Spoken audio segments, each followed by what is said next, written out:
Bonjour à tous, merci d'être restés aussi nombreux pour un sujet JavaScript, c'est cool. Nous on va faire exactement ce qu'a dit David juste avant, donc un sujet avec du live coding à deux, et on confirme, c'est quand même vachement cool en cas de pépin. On espère que ça va pas se passer. On va peut-être commencer par se présenter. Donc moi c'est Yvo Nicfrein et je suis Open Source Advocate chez Zenica à Nantes. Puis si vous voulez suivre un petit peu ce que je fais en open source, etc., vous pouvez me suivre sur Twitter ou regarder ma page GitHub. Bonjour à tous, donc moi c'est Benjamin Cavy. J'aime pas trop les titres un peu ronflants, donc moi on va juste dire que je fais du dev à la Maïf, et puis voilà, pareil, sur Twitter je parle un peu de JavaScript. Alors, aujourd'hui, ce qu'on va faire, c'est qu'on va vous parler des nouveautés React. Alors, on a mis React en 2019, c'était vraiment histoire de faire du clickbait. Surtout, ce dont on va vous parler, c'est toutes les évolutions qu'il y a eu depuis donc, la dernière version majeure qui est présente depuis longtemps, mais il s'est passé pas mal de choses la dernière année, on va dire, et c'est de ça dont on va vous parler. Donc, quand il s'agit de présenter des features, c'est toujours mieux d'avoir une appli de démo. Dans un précédent talk, on avait fait un gestionnaire de GIFs et on s'est dit qu'est-ce qui est encore mieux que les GIFs sur Internet ? Les chats. Donc là, on a une super application avec un titre très inspiré, React Cats, où le principe, c'est qu'on va pouvoir afficher une liste de chats. On va pouvoir en ajouter à partir d'une URL d'une image. On s'est aussi branché sur une super API qui s'appelle The Cat API, qui renvoie des tas d'images de chats qu'on peut trier par catégorie, par exemple les chats avec des vêtements, et on peut aussi sélectionner par type d'image pour par exemple du PNG, des GIFs, etc. Voilà. Et dernière killer feature, vous pouvez ordonner vos chats par ordre de préférence. Waouh, trop bien. Donc l'idée, c'est que cette application, on l'a codée en React Pre-16, donc avec quelque chose d'assez classique, donc du React avec du Redux pour tout ce qui est gestion des données. Et l'idée, c'est que cette application, on va la refactorer au fur et à mesure avec les nouvelles fonctionnalités pour que vous puissiez voir dans ce contexte-là comment les utiliser. Donc on commence tranquillement par les fragments. Ouais, alors je sais pas si vous m'entendez, si je parle là ou pas. Ouais, cool. Donc en fait, comment va se dérouler cette présentation ? On va en fait faire des petites évols par petites touches dans l'appli pour vous présenter les dernières évols de React, enfin celles qui nous intéressent en tout cas. Et donc on va y aller vraiment doucement, on va faire d'abord une petite présentation théorique de la fonctionnalité avec un petit bout de code exemple assez simpliste, et après intégrer ça dans notre application pour montrer un peu comment ça se passe en vrai, quoi. Et donc la première fonctionnalité dont on veut vous parler, c'est les fragments.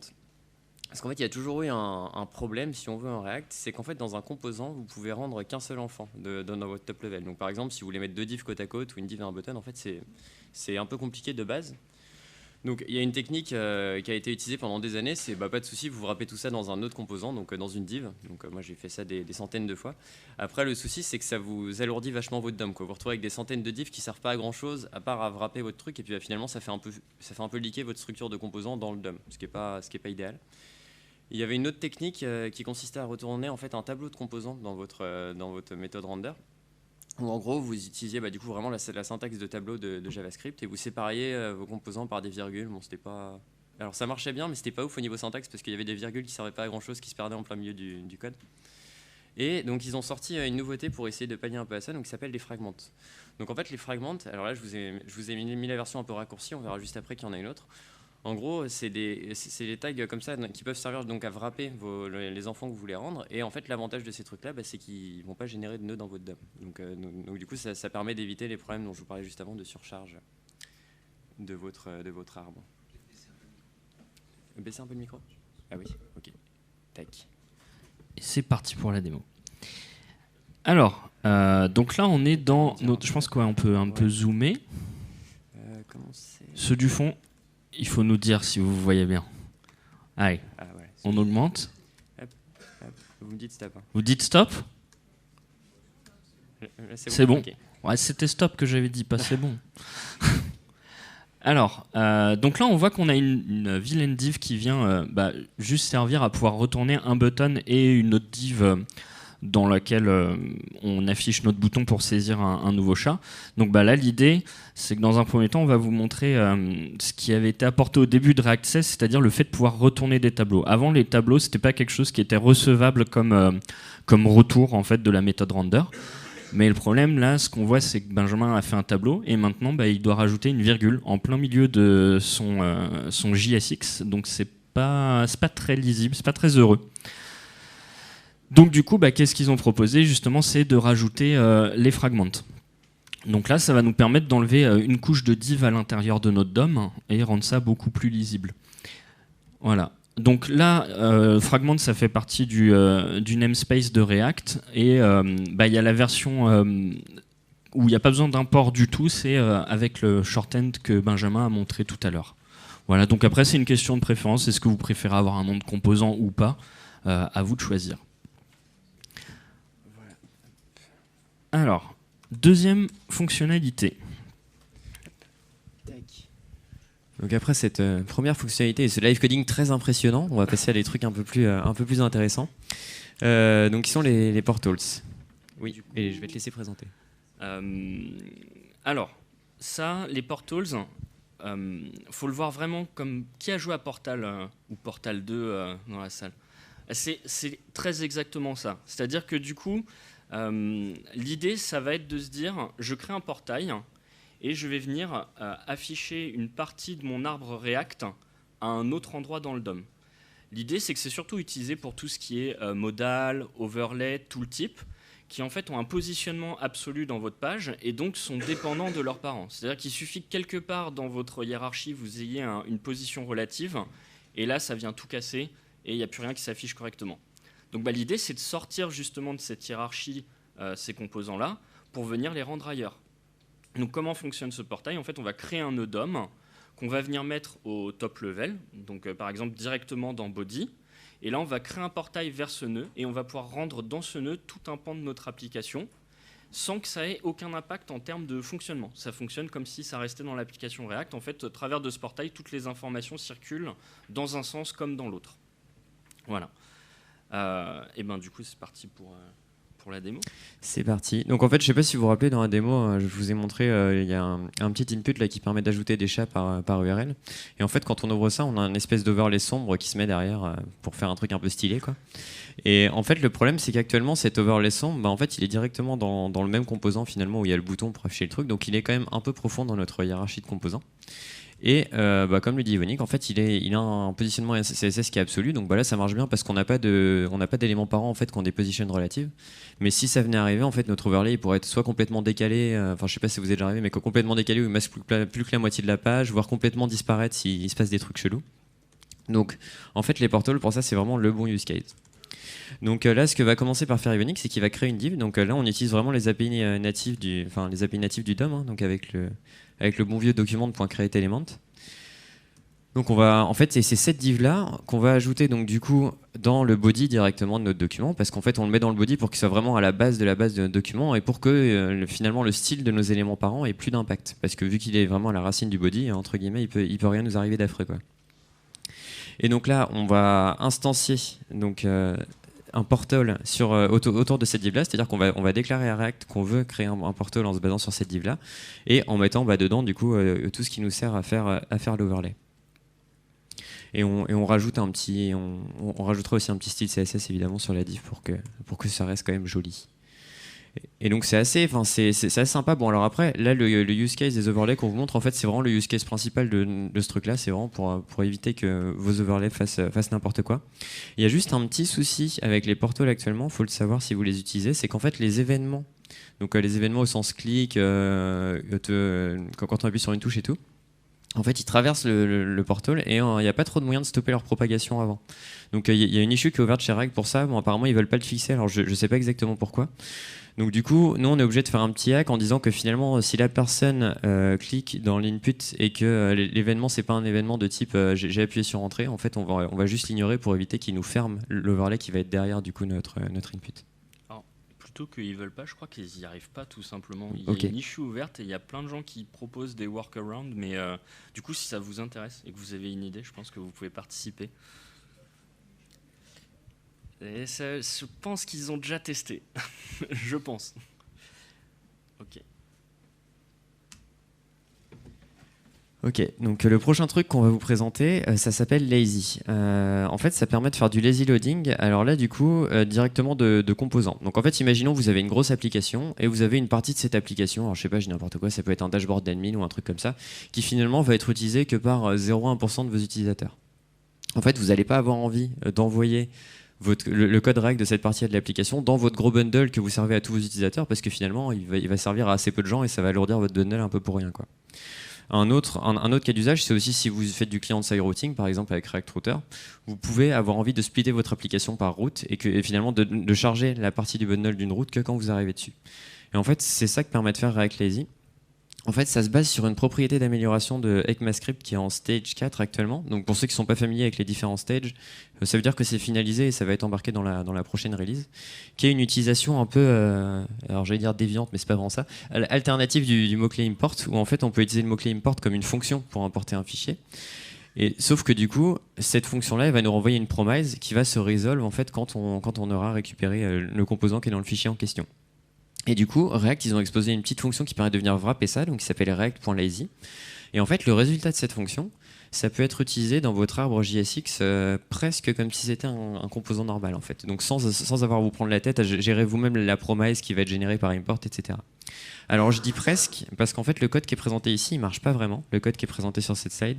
React va vous forcer à venir utiliser un autre nouvel élément dans React, en fait, qui s'appelle suspense, et qui du coup va vous permettre de gérer ce chargement asynchrone. Okay, et en fait, à chaque fois que vous utilisez cette fonctionnalité de React Lazy, React va venir vous forcer à avoir, alors c'est pas forcément juste au-dessus comme on le présente ici, hein, ça peut être n'importe où ailleurs dans la hiérarchie, du moment que ce soit plus haut. Donc un composant de suspense et qui va venir notamment gérer un système de fallback qui va être en fait quelque chose qui va s'afficher pendant que votre composant charge et qui va rester affiché si jamais votre composant ne charge pas. Alors il y a encore pas mal de travaux sur Suspense. Il y avait une bonne conf à Devox là-dessus cette année. Si ça vous intéresse, vous pouvez aller regarder ce qu'il prévoit de faire. Il y a un truc qui s'appelle React Cache et tout qui n'est pas encore finalisé, mais il prévoit des trucs assez intéressants pour quand ça sortira. Ce qu'il faut voir, c'est qu'avec Lazy, non seulement le fait de splitter et du coup de réduire ce qui est chargé côté navigateur, c'est très utile notamment pour les gens qui sont mobiles. Ça marche vraiment bien avec, par exemple, HTTP2 qui permet de faire du prefetch de ressources. C'est-à-dire que si on regarde dans son Analytics, par exemple, mes utilisateurs qui arrivent, ils ont l'habitude d'aller sur telle page après. Bah, quand ils sont sur la page d'accueil, vu qu'on aura un bundle juste pour cette page-là, on pourra le prefetch dès que la personne aura fini de charger la première page d'accueil. Donc là, ce que Benjamin il va faire, c'est qu'il va remplacer son import classique par un import fait avec Lazy. Donc comme il l'a dit, Lazy, ça prend une fonction qui retourne une promesse en paramètre, et le nouvel import, il retourne justement une promesse. C'est plutôt bien fait. Donc derrière, là, ce qu'on va pouvoir constater, c'est que ça ne marche pas, comme Benjamin vous l'a expliqué au début. Par contre, ce qui est assez intéressant, c'est quoi? Alors, il y a une erreur. Elle va peut-être même s'afficher en grand? Non, pas du tout. Ok. Donc là, React, ils ont fait un effort en fait sur cette dernière version. C'est que les erreurs communes, typiquement utiliser Lazy sans venir mettre le composant suspense, en fait, ils expliquent directement dans l'erreur comment la résoudre. On verra plus tard avec d'autres fonctionnalités qu'ils ont fait la même chose, et ça, c'est plutôt bien.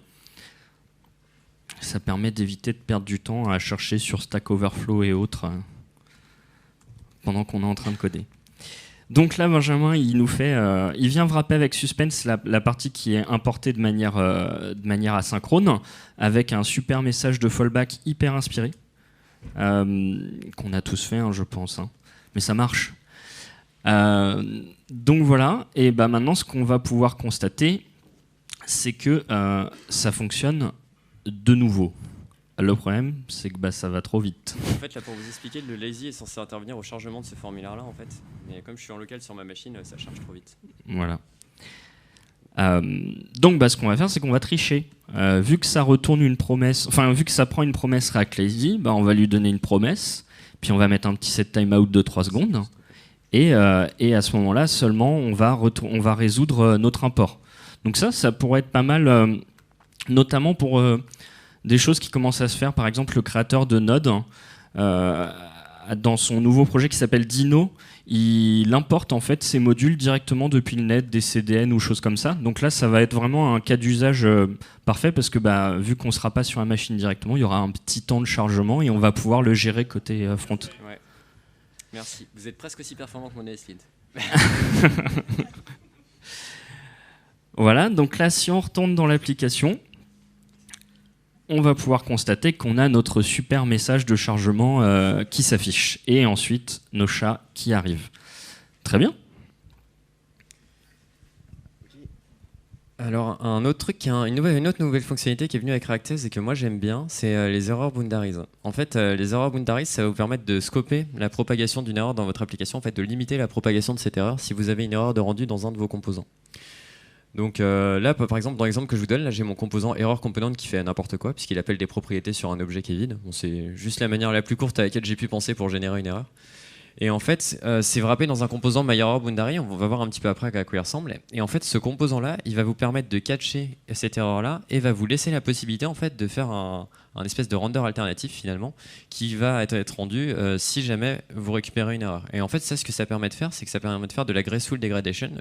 Toujours si vous avez des grosses applis qui sont un peu multimodulaires avec des widgets, comme on disait dans le temps, je sais pas si c'est toujours un mot maintenant, mais et où en fait vous allez avoir une partie de votre application qui va péter, et en fait plutôt que de mettre par terre toute votre appli, vous allez pouvoir afficher un petit truc avec oups, il y a un truc qui s'est mal passé juste sur cette partie-là, voire en étant un peu plus explicite que ça sur la cause de l'erreur, et laisser quand même à l'utilisateur la possibilité de continuer d'utiliser l'application normalement. Je pense que vous avez tous pu voir ça dans les super applis de pure player type Netflix. Je pense que si votre liste de préférences est KO, vous avez quand même envie de regarder le dernier épisode qui vient de sortir de votre série préférée. Donc c'est plutôt une bonne mécanique.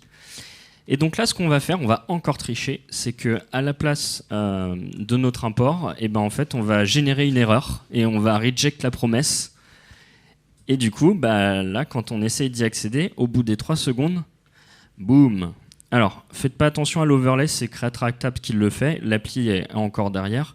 Et là, voilà, page blanche. Donc, notre appli est entièrement KO. Très bien. Donc, qu'est-ce qu'on va faire? On va venir gérer cette erreur gracefully, comme dirait Benjamin, en venant générer en fait une classe avec qui va pouvoir venir intercepter cette erreur. Donc, ça se fait avec une méthode du cycle de vie qui est component.didCatch. En fait, cette méthode, elle est appelée s'il y a une erreur qui est générée dans les enfants de ce composant. Peu importe le type d'erreur, ça peut être une erreur réseau, ça peut être une erreur de code, mauvaise utilisation d'un composant, n'importe quel type d'erreur est capturé. Et cette méthode est appelée. Donc là, nous, ce qu'on va faire, c'est qu'on va stocker dans l'état interne de ce composant le message de l'erreur en question. Et derrière, si on regarde le render de ce composant, un petit peu plus bas. Excuse-moi.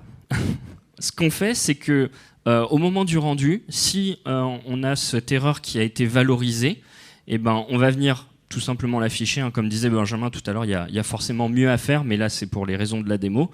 Et sinon, le reste du temps, on affiche les enfants de ce composant de manière tout à fait classique. Et donc là, ce que va faire Benjamin, c'est il va venir wrapper la portion en question qui risque de générer une erreur avec ce composant et puis générer une erreur, générer un message d'erreur en cas de problème. Donc là, c'est encore une fois Create-React-App qui affiche quoi qu'il arrive son overlay, peu importe si on gère l'erreur ou pas. Mais là, on voit bien que dans notre composant, on a un petit CPT lol. Voilà. Désolé. Alors, excusez-moi, on va y arriver. Hop là. Donc, ah oui, non, tu veux peut-être. Ouais, c'est moi. Juste un petit mot sur les error boundaries. Du coup, là, on a présenté dans le cas du lazy, mais en fait, c'est utilisable dans n'importe quelle autre situation. C'est pas spécialement lié au lazy. C'était juste pour rester sur l'exemple d'avant. Vous pouvez gérer n'importe quelle erreur dans votre render.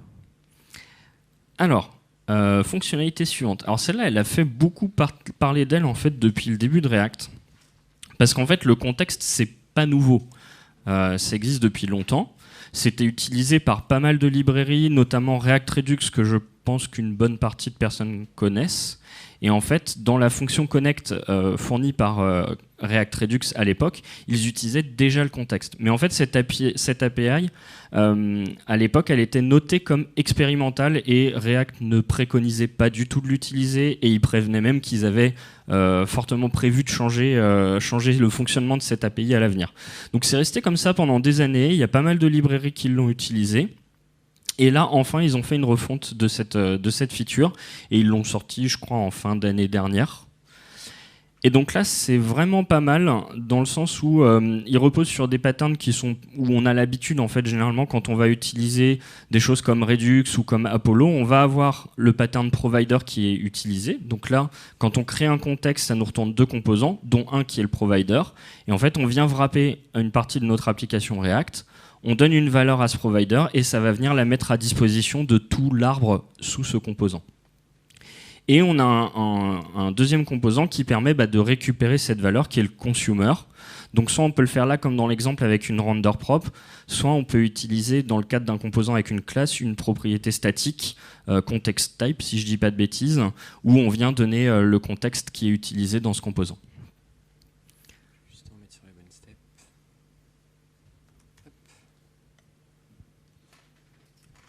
Merci.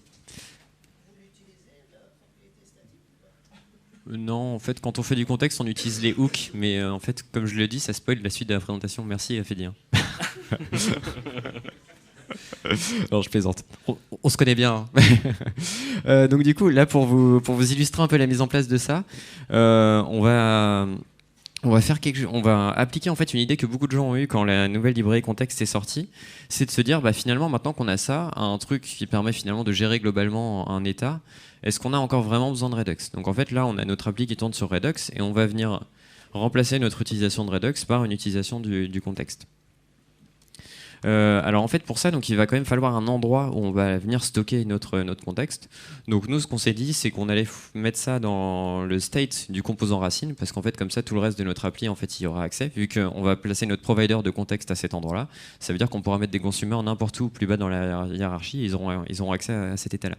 Bon là c'est un peu sale. En fait dans le state de notre composant racine on met donc à la fois notre état, c'est-à-dire en l'occurrence notre tableau de chat, ainsi qu'un certain nombre de fonctions qui ont vocation à faire évoluer cet état. Et en fait, donc on va venir après instancier un petit composant contexte. Donc ça c'est assez simple à faire. Hein. C'est juste un appel de fonction pour le coup. Vous allez voir la fonction du coup create context, elle prend un argument. Alors bon, c'est un argument en fait, il rentre assez rarement en jeu.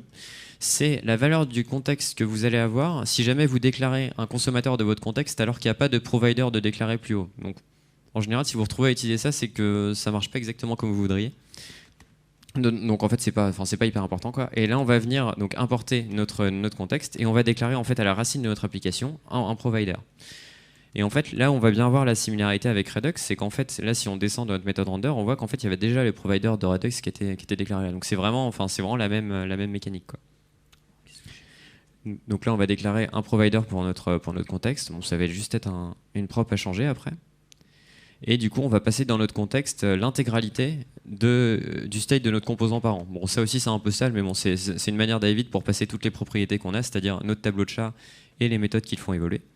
Et ensuite, on va vous montrer comment implémenter ça dans un composant enfant. Donc nous, on a suivi dans le développement de cette application un pattern qui est un peu vieux, mais qui reste quand même assez pertinent.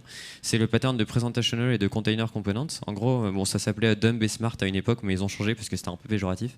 Et en gros, vous avez vos composants presentational qui rendent juste le JSX, en gros l'aspect graphique de votre composant. Et vous avez vos container components qui, en gros, basiquement, dans une appli avec Redux, sont chargés de le connecter à Redux, éventuellement de récupérer des informations du routeur, enfin, en gros, de jouer un rôle de ciment entre votre composant de présentation et le reste de votre application, quoi. Et là en fait la beauté de la chose c'est qu'on va voir que notre composant container a modifié parce que finalement notre composant presentational lui va pas avoir besoin de bouger. Donc dans ce composant dans ce container component du coup on va déclarer un consumer. Donc là vous voyez Yvonique vous parlez de patterns connus. Alors je sais pas si vous avez un peu suivi l'évolution des patterns React, on aura l'occasion d'y revenir, mais là en fait le consumer on peut le consommer par ce qu'on appelle une render props. C'est-à-dire qu'en fait en enfant on lui passe une fonction de rendu où on va avoir en fait en entrée notamment le contenu du contexte.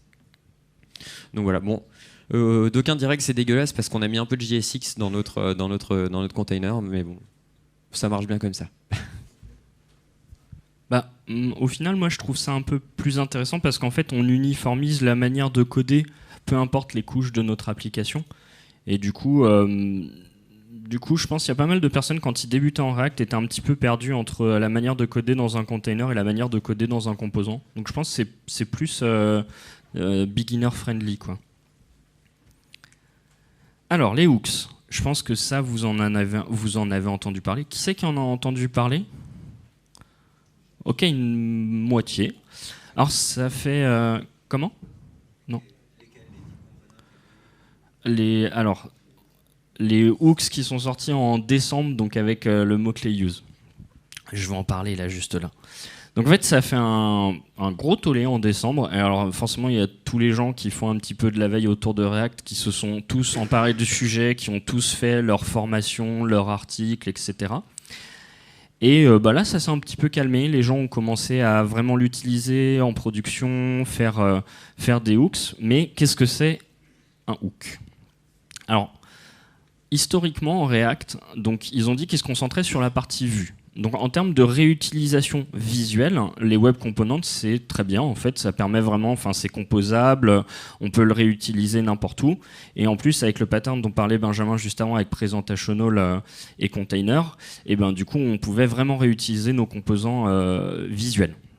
Mais il n'y avait rien en fait pour tout ce qui est partie logique. Donc, par exemple, gestion de l'état ou choses comme ça, c'était compliqué en fait de pouvoir réutiliser du code dans d'autres composants pour venir apporter de la logique. Donc, la communauté, elle s'est posé la question de comment gérer ça, et il y a pas mal de patterns qui sont sortis, notamment les higher order components, les render prop, etc. Et les mixins aussi avant. Et les mixins, ouais. Alors, c'est pas resté longtemps. Non, et puis il y a même un article dans la doc qui dit les mixins sont dangereux. Voilà. Donc à ne surtout pas utiliser. Puis c'est Dan qui le dit. Donc, ils se sont posé la question, ils ont regardé ce qui était fait dans la communauté, ils ont pu constater les problèmes, c'est-à-dire par exemple le higher order component, la plupart du temps, ça vient nous rajouter en fait une couche de composants, ce qui fait que quand on regarde notre arbre de composants, des fois on retrouve notre composant tout là-bas, en bas, sous une couche de 25 higher order components, donc c'est difficile en fait de se retrouver dans la logique de son application. Et puis des fois, certains même rajoutaient du DOM pour leurs besoins de fonctionnement, et donc on se retrouvait avec un DOM qui voulait plus rien dire. Donc là, qu'est-ce qu'ils ont fait ? Ils ont rajouté les hooks, donc à base du mot-clé use, et qui va permettre de faire à peu près la même chose que ce que faisait la communauté, mais sans les inconvénients. C'est-à-dire on vient plus pourrir son DOM ni son arbre de composants, et en plus c'est composable. Voilà. Du coup, si on passe au premier exemple, donc comme je l'ai dit, un hook, ça commence. En fait, tous les hooks sont préfixés par le mot-clé use, et c'est ça qui permet à React de savoir. Je vais devoir, avec cette fonction, faire un traitement particulier parce que c'est un hook. Et eux, ils ont déjà proposé quelques hooks, alors pas beaucoup, il y en a moins d'une dizaine, je dirais, pour tous les cas les plus communs, notamment gérer un état interne à un composant. Donc ça se fait avec le hook useState. En fait, quand on avait besoin de faire un state interne, avant, on était obligé de faire une classe. Alors, il faut savoir, je ne l'ai pas précisé, les hooks ne marchent que dans les composants fonctionnels. Ça ne marche pas du tout dans les classes. Et justement, en fait, eux, ils incitent plutôt à passer sur les composants fonctionnels, mais pas à arrêter les classes pour autant. Et donc là, ce qu'on fait en useState, c'est qu'on passe la valeur par défaut de notre state. Donc là, par exemple, c'est 0. Et le useState, il nous retourne un tableau, toujours avec deux éléments à l'intérieur. Le premier élément du tableau, c'est la valeur courante de ce state. Et le deuxième élément, c'est une fonction qui va permettre de le mettre à jour. Voilà. Et donc, grâce au destructuring en JavaScript, c'est plutôt sympa parce qu'on peut assigner directement ces valeurs à un nom de variable et les utiliser après dans notre JSX. Merci. Donc on va vous faire une petite démo du coup de la mise en place des hooks. On va prendre un composant en fait. On va prendre un composant du coup qui est actuellement, je pense qu'il faut que tu changes de step peut-être, qui est actuellement du coup à un état, est déclaré en tant que classe juste parce qu'il y a un état interne à gérer en fait. Donc justement, un des gros avantages des hooks, c'est que justement on peut réécrire de tels composants où finalement on n'a pas vraiment besoin de méthode de cycle de vie et tout en composants fonctionnels. Alors, est-ce qu'il y a des gens qui sont épileptiques dans la salle ? Donc, on peut réécrire ça assez facilement du coup avec des composants fonctionnels juste en utilisant useState. Donc en fait, ça peut sembler un peu magique parce que du coup, votre useState, il va être directement dans le body finalement de votre functional component. Et le body de votre functional component, historiquement, c'est un peu comme la méthode render, quoi. C'est-à-dire qu'il est réexécuté à chaque fois que votre composant se re-rend. Et en fait, React va être capable de mémoriser la valeur précédente de votre hook useState, donc votre état courant. En fait, finalement, il va être capable de le mémoriser d'un appel à l'autre. En se basant en interne sur l'ordre dans lequel vous avez appelé vos hooks. Et en fait, alors ça c'est cool, mais ça apporte un certain nombre de restrictions sur l'utilisation des hooks, notamment le fait que vous ne pouvez pas les utiliser dans un if, vous ne pouvez pas les utiliser dans une boucle, tout simplement parce que ça risquerait de changer l'ordre dans lequel ils sont appelés, voire d'en sauter certains pour les remplacer par d'autres et tout. Et du coup, React serait plus capable de retrouver ces petits entre deux appels de méthode. Donc il y a un certain nombre de restrictions comme ça qui sont bien expliquées dans la doc. Et donc là, pour en revenir à ce que fait Evonik, du coup, on est toujours sur notre formulaire de recherche de chat. Donc là où on gérait tout simplement en fait un state qui s'appelait displayed pour dire si le formulaire était affiché ou non, parce qu'en fait c'est le même composant qui gère le bouton d'affichage du formulaire et le formulaire en lui-même. Et puis du coup là on a déplacé ce state là dans un hook. Alors la valeur qu'on donne au hook useState en fait là, donc le false, ça va être la valeur initiale en fait de notre état, donc la valeur qu'il va avoir dans le premier rendu. Et ensuite, là, Evonik s'apprête à faire ce que tout développeur fait quand on refactor une classe à un functional component, c'est on cherche tous les ispoints et on les traite intelligemment. Donc là, en l'occurrence, il les a tous dégagés. Et puis là, finalement, on va venir remplacer les différentes utilisations de state, point machin et de setState par directement les bonnes valeurs et les bonnes fonctions. Alors, il y a une autre petite limitation qu'il faut connaître sur le useState, c'est qu'en fait, autant avec setState, vous pouvez lui passer un objet qui contenait uniquement les clés que vous vouliez modifier dans votre state. Avec le useState, il faut faire attention, en fait, ce que vous lui passez, ce sera la nouvelle valeur de tout l'état de votre useState. Donc, si vous avez des états composables, il faut faire attention soit à bien remettre votre état d'avant, ou soit à essayer d'exploser votre état en plusieurs petits appels de useState, parce que vous pouvez en avoir autant que vous voulez dans un composant. Et là, maintenant, on va rentrer dans le vif du sujet. Donc, on va vous présenter un deuxième hook qui s'appelle le useEffect. En fait, là, on vous a montré comment gérer le state. Donc, c'était un des cas pour lesquels on avait besoin d'écrire des composants React sous forme de classe. Il y en a un deuxième qui est l'utilisation des méthodes de cycle de vie, justement, dont on parlait tout à l'heure, tout ce qui est component didMoon, component didUpdate, etc., etc. Et en fait, pour remplacer entre guillemets ces trucs-là, il y a un deuxième hook qui a été créé qui s'appelle useEffect. En fait, useEffect, comme son nom l'indique, il permet de déclarer un effet à votre composant. Donc là, moi, dans l'exemple que je vous donne, par exemple, c'est un effet de bord, puisque je m'en sers pour faire un appel réseau. Et donc ça vous permet de déclarer un effet à votre composant et de déclarer aussi sous quelles conditions votre effet va être réexécuté. Donc là, vous voyez que j'ai par exemple un composant user donc qui prend comme propre un ID. Donc on peut imaginer que c'est l'ID de mon utilisateur. J'ai un state qui va me permettre du coup de stocker l'utilisateur actuel pour éviter d'avoir à le récupérer à chaque fois, parce que c'est quand même un peu relou de se taper des appels réseau à chaque rendu. Et du coup, je vais déclarer un effet de bord qui va être de faire un appel réseau pour récupérer finalement les informations de mon utilisateur avec l'ID. Donc voilà, je fais un fetch, après je viens le mettre dans mon state. Et il y a un deuxième argument donc à useEffect. Le premier, c'est vraiment l'effet en lui-même, donc c'est-à-dire la fonction de callback que vous allez vouloir exécuter. Et le deuxième argument, en fait, ça va être un tableau de dépendance. Et React va vous réexécuter votre effet à chaque fois que vous aurez une des dépendances listées dans ce tableau qui va changer. Donc là, moi en l'occurrence, c'est assez simple. J'ai que l'ID de mon utilisateur, puisque évidemment, quand l'ID de l'utilisateur change, je veux récupérer les informations du nouvel utilisateur. Et dans tous les autres cas, si j'avais d'autres propriétés à mon composant user, je ne voudrais pas récupérer les infos de mon utilisateur. Alors, surtout si vous utilisez useEffect, bon, je pense que vous allez tomber dans le piège. Moi, je suis tombé dedans genre dès ma première utilisation. N'oubliez pas de mettre le deuxième argument, surtout si vous faites des appels réseau ou des setState ou des trucs comme ça, parce que en fait, votre useEffect, si vous ne le mettez pas, il va être exécuté à chaque méthode de render. Donc, si vous faites un setState dedans, vous allez vous rendre compte assez vite, parce que votre composant va se rendre, il va exécuter l'effet, il va y avoir un setState qui va provoquer le rendu de votre composant, qui va exécuter l'effet. Enfin bref, vous avez compris l'idée. On risque d'en avoir pour un bout de temps, quoi. Alors, donc là, c'est un cas un petit peu simple. Là, souvenez-vous de notre belle modale de recherche qui fonctionne avec The Cat API. Donc là, dans cette modale, il y a quand même pas mal de choses, parce que il y a un appel réseau qui permet d'aller récupérer les chats. Il y a deux champs select qui permettent de choisir la catégorie et de choisir le type d'image. Et on a aussi, nous, un paramètre limite qui nous permet de déterminer le nombre d'images en fait, qu'on va aller requêter sur l'API. Peut-être la montrer rapidement du coup. Oui. C'est cette modèle-là qu'on s'apprête à refactorer du coup. Donc, voilà. Et du coup, il y a pas mal de choses et on a fait tout ça dans le même composant. Donc du coup, ça fait beaucoup de lignes. Et puis surtout, ce que ça permet de mettre en exergue, d'avoir mis tout ça dans le même composant, c'est que si, pour faire toute cette mécanique-là, en fait, on est obligé de souscrire à pas mal de méthodes du cycle de vie. Et du coup, en fait, la logique liée à ce composant-là, en fait, est éparpillée à plein d'endroits dans le composant. On a dû mettre un did mount pour aller récupérer la liste de chats. On a dû gérer le fait qu'on puisse changer de catégorie et qu'on puisse changer de type. Et on a dû gérer aussi le fait que s'il y a des paramètres qui changent, notamment le nombre de chats demandés, c'est pareil, ça redéclenche un appel réseau. Ce qui fait qu'on a à peu près 4 endroits où on fait cet appel réseau en fonction de ce qui se passe dans l'application ou des actions utilisateurs.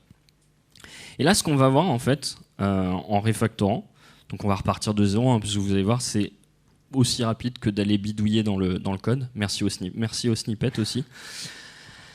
Là, l'intérêt en fait de ce useEffect, c'est qu'on va avoir quelque chose de beaucoup plus impératif, dans le sens où on va déclarer nos effets, on va venir déclarer quand est-ce qu'ils sont exécutés, et ensuite on va faire notre code de rendu. Ce qui fait que plutôt que de se déplacer à plein d'endroits dans notre composant, là on a un endroit où est déclaré cet effet, et on comprend directement grâce à son petit tableau de dépendance quand est-ce que ça va arriver. Non mais vous avez rien vu. Vous voyez, franchement, ça va presque aussi vite. Hein. Non mais on vous l'a montré juste avant, le useEffect, on va pas écrire chacune des lignes quand même. Enfin le useState, pardon. Donc useEffect, d'abord on va s'attaquer à l'effet qui est déclenché au premier rendu du composant. Donc là, c'est d'aller d'abord chercher une première fois notre liste, la liste des catégories pour pouvoir venir les inscrire dans le select. Donc là, qu'est-ce qu'on fait, hein? On vient juste changer les appels pour utiliser les useState plutôt que le setState qu'on avait avant. Et du coup, ne surtout pas oublier le deuxième paramètre du useEffect. Donc voilà, et donc là, ça fait que uniquement au chargement du composant, je vais venir récupérer cette liste de catégories et la stocker dans mon état pour pouvoir l'utiliser ultérieurement. Deuxième effet, où là, on va vraiment centraliser toute la logique liée à l'appel des chats. Donc là, on voit qu'on déclare 2 effets de bord pour les 2 seules API qu'on appelle. Donc c'est vraiment centralisé.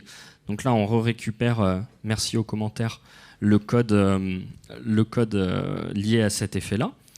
Donc ici, qu'est-ce qu'on fait? Tout simplement, on va venir chercher pour la liste de catégories et différents autres critères les chats qui nous intéressent. Et petit refacto, hein, encore une fois, en utilisant les useState plutôt que les setState qu'on avait avant.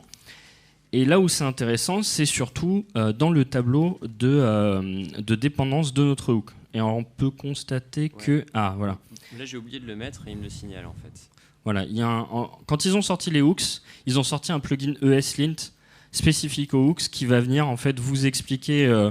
par exemple, là, vous utilisez 3 variables qui viennent en dehors de votre effet. Et du coup, il vous propose de les ajouter directement en dépendance pour que l'effet soit réappelé à chaque fois qu'une de ces variables aura changé. Donc là, je vais tricher. Hop. En fait, vous pouvez vraiment poser votre cerveau à côté de votre tête quand vous utilisez useEffect. Si vous avez le plugin ESLint, il n'y a pas trop de questions à se poser. Donc, voilà. Donc là, ce qu'on peut constater dans ce tableau de dépendance, c'est que cet effet, globalement, il sera réappelé quand le type d'image est changé, quand la limite est changée, et quand la sélection de catégories est changée. Donc là où avant on utilisait différentes méthodes de cycle de vie pour faire ça, là on a tout mis dans cet effet, et en fait juste en lisant la signature de la méthode, on sait exactement qu'est-ce qui se passe et à quel moment. Et puis du coup on finit le rendu du composant. Voilà. C'était rapide. Bravo Benjamin. Non mais en gros quel talent. C'était juste de remplacer tous les setState par les setters qui allaient bien, quoi. Pour le coup c'était pas palpitant. Voilà. Et donc, du coup, on peut voir que ça change vraiment en fait la manière de concevoir des composants. Là où avant, on avait une approche, alors, je sais pas trop comment le dire, mais presque impérative, où en fait on disait, alors quand tu te montes, tu fais ça. Quand tu reçois une mise à jour, tu vérifies que tel prop c'est pas égal à tel prop. Et si c'est le cas, tu fais ça. Là, on a vraiment une approche beaucoup plus déclarative où on déclare des effets et des dépendances de ces effets. Et en fait, après, React se débrouille pour savoir quand le réexécuter, quoi. Donc, il y a un autre hook qui est assez sympa à utiliser. C'est un hook qui s'appelle UseReducer. Donc si vous avez déjà utilisé Redux, normalement le concept de reducer c'est un truc qui vous est assez familier. En gros c'est une fonction qui permet de faire évoluer un état donné, donc en prenant votre état et une action, un événement si vous voulez, qui vient faire évoluer cet état. Et en fait le use reducer c'est assez sympa parce que ça vous permet donc à l'échelle vraiment de votre composant de déclarer un reducer. Et ça c'est vachement pratique quand vous avez des states qui deviennent assez complexes à gérer. En fait vous pouvez centraliser un peu cette logique là dans votre reducer et retrouver un peu la logique de Redux que vous aviez avant, de dire bah mon état c'est ça, quand je reçois tel événement je fais évoluer cette partie-là, etc. Donc ouais, ça permet de regrouper en fait à un seul endroit la logique d'évolution d'état de votre composant. Et on va vous faire une petite démo. Donc là, vous vous souvenez tout à l'heure du this.state dans notre composant racine où on avait... Ah non, on le fait ici, c'est vrai. Bon, bah oubliez ce que je viens de dire. On va juste remplacer toute cette palanquée de useState qu'on a tout en haut de notre composant par un seul useReducer. Donc là, Benjamin, il va coder notre reducer. On le fait ici, mais vous pouvez le faire en dehors. Vous pouvez par exemple découper dans d'autres fichiers de votre composant. Par exemple, vous pourriez faire, comme j'ai dit tout à l'heure, on peut avoir des hooks custom. Vous pourriez les mettre dans un fichier avec le nom de votre composant .hooks. Pour le reducer, vous pourriez faire le nom de votre composant .reducer à côté, histoire de ranger ça de manière un peu plus sympa. Donc là, Benjamin, ce qu'il fait, c'est qu'il va venir déclarer le nom des actions qui vont pouvoir être effectués dans ce reducer. D'accord ? Donc ce qu'on avait déjà précédemment, venir mettre à jour la liste de chats, les catégories, etc. Et là encore, merci au snippet, on fait le code de notre reducer. Donc on voit que c'est tout simplement un switch, comme ce qui est présenté en fait dans la doc de Redux, où on va venir, en fonction de l'action, effectuer un traitement. Donc là, par exemple, Benjamin, quand on a à jour, la liste de chats est mise à jour, il effectue une action. Là, ce qui est sympa par rapport au useState qu'on avait avant, c'est qu'on avait la mécanique de chargement et la mécanique de mise à jour qui étaient séparées. Et on va voir que dans le code, ça va nous permettre de substituer 2 lignes pour une seule. Donc maintenant, c'est bien, on a notre reducer. Comment est-ce qu'on l'utilise ? Donc on a le hook useReducer qui prend en paramètre le reducer. Je pense que vous l'aviez deviné. Et en deuxième paramètre, quelque chose qui est un peu plus intéressant, c'est le fait de pouvoir initialiser un premier state pour notre reducer avant qu'une quelconque action soit passée dedans. Et il y a un troisième paramètre qui est optionnel, qui est une fonction initializer, qui va permettre de venir altérer le premier rendu. Voilà. J'ai pas forcément de use case à l'esprit, mais c'est intéressant de savoir que c'est présent. Et donc, comme le useState, il retourne un tableau avec 2 éléments. Le state courant qui est produit par ce reducer et une deuxième méthode qui s'appelle dispatch. Pareil, pour ceux qui ont fait du Redux, vous n'êtes pas perdu. La fonction dispatch va nous permettre d'envoyer dans ce reducer une action. Va permettre d'envoyer une action qui va altérer le state. Pourtant, il y a de la batterie. Donc là maintenant on n'a plus qu'à refactorer. Donc là ce qu'il va faire Benjamin pour avoir le moins de refacto, c'est de venir déstructurer ce state pour récupérer directement chacune des valeurs qui nous intéressent. Et derrière surtout ce qu'il va falloir faire, c'est changer les méthodes qu'on avait générées avec le useState par des dispatchs avec l'action correspondante et la valeur. Voilà, donc là par exemple dans le cadre des catégories, on fait un dispatch avec le type set catégorie et les catégories de manière à pouvoir les mettre à jour dans notre état. Voilà. Du coup là l'avantage du reducer, ça va être de pouvoir un peu plus centraliser la logique, là où avec les useState en fait c'est décousu. C'est-à-dire que si dans un composant vous commencez à voir que vous avez besoin de plus que 2 states, c'est intéressant d'utiliser le set reducer. Surtout que le useState, en fait, la différence par rapport à avant, quand on utilisait set state, on pouvait changer juste un petit bout du state en l'appelant. Par exemple, de dire je veux juste mettre à jour cette propriété. Là, c'est pas le cas avec le useState. On est obligé de refournir entièrement le nouveau state. Donc c'est là où je pense qu'ils incitent les gens à plutôt partir sur le useReducer quand vous avez besoin de gérer une logique un peu plus complexe. Il y a quelques détails qui vous ont peut-être fait tiquer sur cette implémentation et sur lesquels il peut être important de revenir. Alors le premier, c'est effectivement, on a défini notre reduceur dans notre composant. Alors en fait, c'est parce qu'on fait un truc un peu sale, c'est que dedans, on se base sur en fait, comme on a mis notre logique métier, quand un chat a déjà été sélectionné, on ne veut pas le resélectionner. Enfin bref, en fait, on a besoin de se baser sur une props de notre composant qu'on reçoit là. Bon, en fait, c'est pas hyper clean parce que du coup, ça fait que notre réduceur est pas vraiment pur. Je pense que dans la pratique, il vaudrait mieux faire en sorte qu'il soit pur, c'est-à-dire qu'à entrée équivalente, il donne toujours la même sortie et soit pas dépendant des props. Donc on pourrait le sortir. Et le deuxième truc, c'est que du coup, on a vraiment fait une implémentation entre guillemets Redux du truc. Donc vous avez vu qu'on dispatchait à chaque fois des objets qui avaient un champ type avec des constantes ici. Donc on a vraiment fait comme si on dispatchait de vraies actions Redux. Mais dans la pratique, rien vous force à le faire. Vous pouvez dispatcher un peu ce que vous voulez, du moins que votre réduceur sache les interpréter.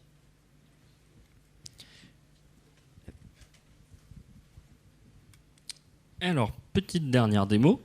Donc on a vu tout à l'heure le contexte avec le consumer qui prend une render prop où le thème est injecté. Et ben, ils ont proposé un hook pour pouvoir faire ça un petit peu plus facilement et pour éviter de rajouter encore une fois un composant dans notre hiérarchie qui est ce consumer. Là, ça permet de le faire de manière transparente. Donc tout simplement, ce hook, il prend le contexte en paramètre et il retourne directement la valeur de ce contexte. Donc du coup, on va vous faire la démo que Fedi vous a spoilé tout à l'heure, c'est-à-dire qu'on va remplacer notre utilisation du contexte tout simplement par un hook use-context. Bon, alors regardez bien parce que ça va normalement assez vite. Je te mets un peu la pression. Ouais, là. Je me sens pas bien. Donc en fait, ça va être tout simple, ça va juste un peu, ça va juste un peu simplifier le rendu de ce composant là. Ah oui, on n'est pas sur la bonne step. Ouais. Donc simplifier le rendu du composant qu'on a refactoré tout à l'heure là pour mettre un contexte consumer dedans. Et en fait, plutôt que d'utiliser du JSX, enfin plutôt que d'utiliser une render props, en fait en l'occurrence, on va utiliser donc le hook use context. Ah, ça c'est quand les snippets commencent à mal. Te mets pas l'impression, on a le temps. Ah, je suis trop stressé. Donc c'est quand c'est encore un nouveau hook qui va vous permettre du coup de récupérer donc les valeurs qui sont dans votre contexte et puis de pouvoir les manipuler directement dans le code qui est plus bas. Il y a un truc que je vous ai pas signalé à propos du contexte dans la step qui était pour ça.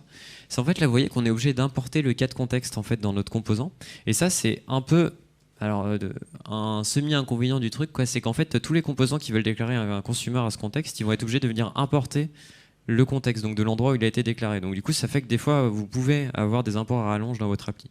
Bon, alors après, vous avez des trucs qui permettent d'aliaser les modules et tout, qui peuvent vous permettre de supprimer ce chemin, mais bon, ça reste comme une petite contrainte. Et donc là, vous voyez, l'implémentation est terminée. On a remplacé notre render propre par un truc qui s'appelait useContext, où on lui passe directement, donc du coup, l'instance de contexte qu'on a récupéré. Et on passe ça directement au rendu de notre composant. Et en fait, on a 1 minute pour la conclusion. C'est vrai. Ouais. Non, ça fait que 45 minutes, c'est les autres qui ont fini en retard. Ouais, mais il n'y a pas quelqu'un de l'organisation qui nous dit si on a encore un peu de temps ou pas? Non? Bon tant pis. Alors, du coup, on vous a pas parlé de toutes les nouveautés. Il y a plein de choses qui se sont passées dans Redux, dans React. Mais il y a pas mal de choses aussi. En fait, ils aiment bien parler en avance de phase React pour présenter les choses. Je pense que c'est bien parce que ça implique aussi la communauté. Donc notamment avec, comme le disait Benjamin, tout ce qui est autour de suspense, avec le cache et tout. Il y a aussi pas mal de travail sur les refs, notamment avec Forward Ref qui permet maintenant de pouvoir... Avant, on pouvait juste mettre une ref sur un composant pour pouvoir récupérer l'instance de ce composant et l'utiliser. J'ai pas compris. Ah. Ça veut dire qu'il faut qu'on se bouge. Ok. Maintenant, ça permet de donner une ref à un composant enfant pour qu'il puisse la placer lui-même sur un enfant et prendre son contrôle tout en haut. Voilà. Et je sais pas si tu veux dire un truc. Je vais juste rajouter un mot du coup sur React Memo et les use callback. En fait, ça va être des choses qui vont permettre d'éviter de recalculer des trucs dans vos rendus de composants. Donc typiquement, React Memo et use Memo. Alors je sais pas si vous connaissez le concept de pure component pour des componentes qui sont déclarées en tant que classe. En fait, ça vous permet d'éviter un re-rendu inutile de votre composant quand la valeur de vos props sont pas changées et qu'un parent s'est rendu. Et en fait, le React.memo, ça peut vous permettre de faire pareil pour les composants fonctionnels. Et ils ont fait un hook, puisque c'était à la mode, un useMemo qui permet du coup d'étendre ce concept-là au-delà des composants et de faire de la mémorisation, donc en fait de la mémorisation de la dernière exécution sur autre chose que des composants. Donc ça peut être par exemple, si vous faites un calcul qui vous coûte un peu cher dans votre rendu, vous pouvez, un peu à la manière de useEffect, déclarer ça dans un useMemo, déclarer une liste de dépendances, et puis comme ça, votre calcul va se faire que quand une de vos dépendances va être mise à jour. Il y a le use callback qui permet de faire pareil quand votre parent passe un callback sous forme d'arrow function à un composant enfant. En fait, il faut savoir que l'arrow function d'un rendu sur l'autre, elle va jamais être égale à elle-même en fait. Et du coup, ça va provoquer un rendu systématique de votre composant enfant, même s'il utilise React.mo. Et donc en fait, le use callback, ça permet de wrapper tout ça. Enfin bref, c'est des petites optimisations de performance assez intéressantes. Et en parlant de performance, regardez les DevTools, il y a plein de trucs cool pour benchmarker votre appli, voir quel composant se rend trop, quel composant met du temps à se rendre et tout. Un petit mot de conclusion, tant que j'ai le micro et qu'on n'est pas encore venu nous chasser de la salle. C'est juste ce qu'on a présenté sur le contexte et sur les nouveautés en général. En fait, vous précipitez pas forcément sur les nouveautés, genre sur les hooks et tout. Il n'y a pas de prévision pour l'instant de déprécier les composants sous forme de classes. Donc si vous avez un patrimoine qui utilise des classes, il n'y a pas de souci. Il y a juste quelques méthodes de lifecycle qui ont commencé à être dépréciées, mais globalement, c'est pas urgent, quoi. Et le truc, c'est méfiez-vous si vous décidez d'un coup de remplacer tout votre Redux par un contexte. En fait, dont on vous l'a montré. C'est pas forcément une si bonne idée que ça si vous avez un gros state, parce que vous allez vite vous retrouver avec un gros bazar de gestion d'état à un endroit de votre application. Alors vous pouvez utiliser un use reducer pour simuler le même fonctionnement de Redux que Redux dans votre contexte, mais bon, à ce moment-là, est-ce que c'est vraiment la peine de se passer de Redux? Donc voilà, méfiez-vous des nouveautés, quoi. Et je vais être un peu plus positif que Benjamin. Moi, ce que je trouve plutôt pas mal, outre l'aspect technique ou quoi que ce soit, c'est qu'en fait, React était parti dans l'idée qu'on se concentre que sur la partie vue et on le fait super bien. Le problème, c'est que du coup, on était un peu jeté dans la fosse au lion pour tout ce qui est autre aspect d'une application, parce que c'est bien le rendu, mais on a besoin de gérer des données. Donc du coup, il y a pas mal de choses qui ont été faites par la communauté, et en fait, React a su prendre conscience en fait des besoins de sa communauté et donner les outils pour que maintenant on n'a plus besoin de passer 2 semaines à bootstrapper une application en choisissant sa stack. On peut commencer juste avec du React, commencer son application et en fait voir au fur et à mesure et scaler au fur et à mesure où l'appli grossit. Donc ça c'est vraiment le point positif, c'est qu'ils aient ajouté toutes ces choses là dans React directement. Et du coup quelques pointeurs, de toute façon on va vous partager les slides. Donc on vous a mis tout ce qui est hooks, etc. Et je crois qu'on a mis Awesome React. Et puis merci à tous d'être venus.